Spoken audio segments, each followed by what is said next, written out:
جب ہم رومی سلطنت کی بات کرتے ہیں تو ہم صرف ایک پرانی تہذیب کی بات نہیں کر رہے۔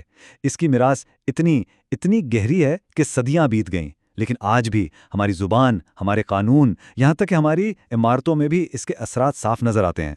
ذرا اس بات کی گہرائی کو سمجھیں، یعنی اپنے عروج پر زمین پر موجود ہر 5 میں سے ایک شخص رومی تھا۔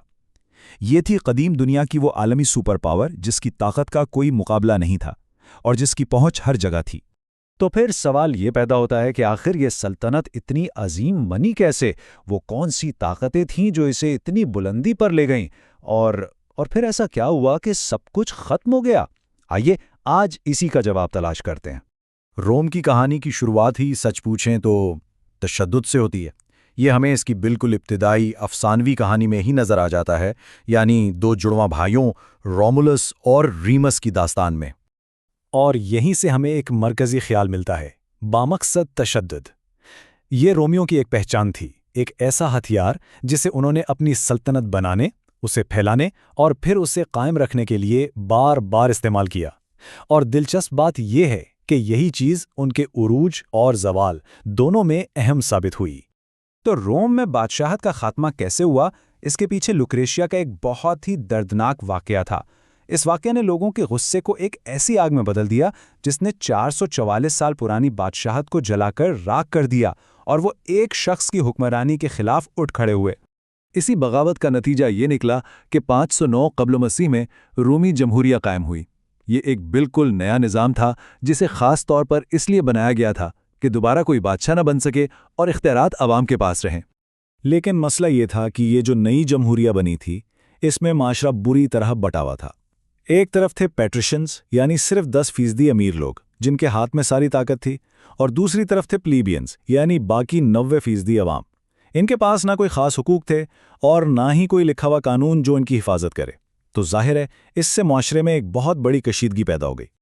اور پھر ایک بوڑھے سپاہی کی کہانی نے اس کشیدگی کو دھماکے میں بدل دیا۔ اس نے جب اپنے زخم سب کو دکھائے تو یہ پلیبینز کے لیے ایک فیصلہ کن لمحہ تھا۔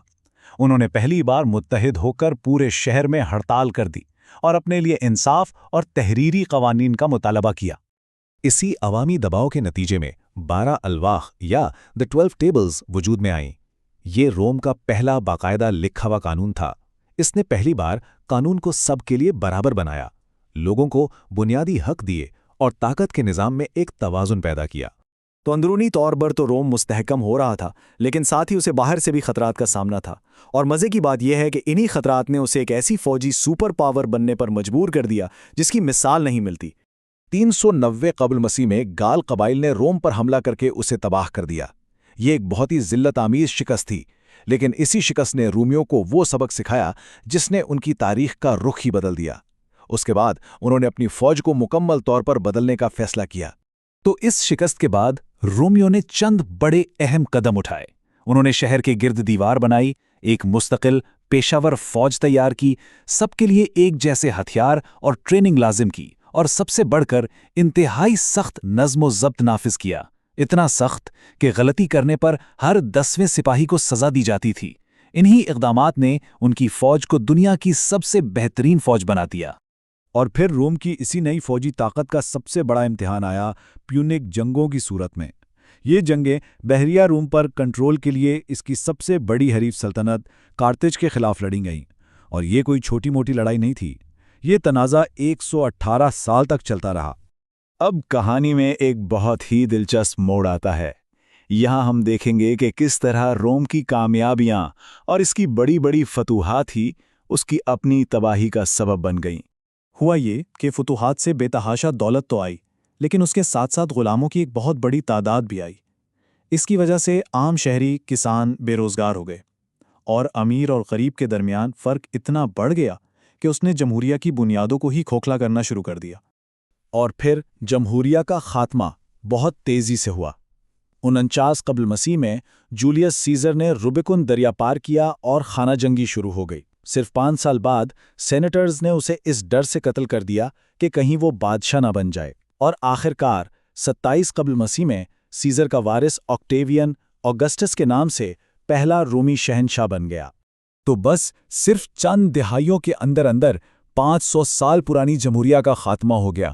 روم میں ایک بہت بڑی سیاسی تبدیلی آ چکی تھی اور ایک نئے دور یعنی سلطنت کے دور کا آغاز ہو چکا تھا۔ سلطنت تو بن گئی، لیکن اس کا زوال بھی شاید اسی دن سے شروع ہو گیا تھا۔ یہ کوئی ایک دن میں نہیں ہوا، بلکہ یہ ایک بہت ہی لمبا اور سست عمل تھا، اور اس کی سب سے بڑی وجہ کوئی بیرونی حملہ نہیں بلکہ روم کی اپنی اندرونی کمزوریاں تھیں۔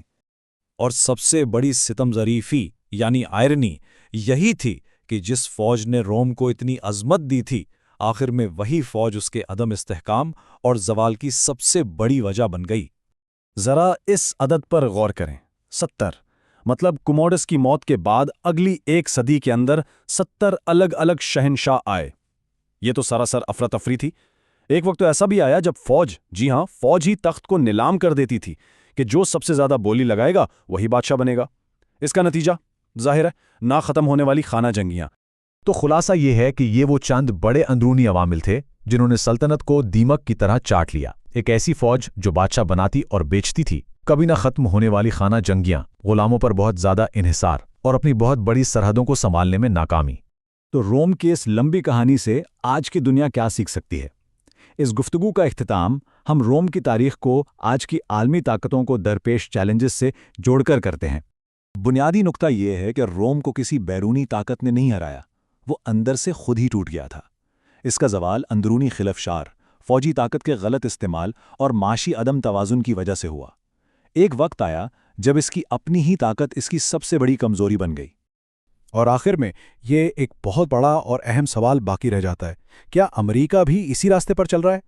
تاریخ کے یہ اسباق ہمیں اپنے حال اور مستقبل کے بارے میں کیا بتاتے ہیں؟ یہ ایک ایسی بات ہے جس پر سوچنا بہت ضروری ہے۔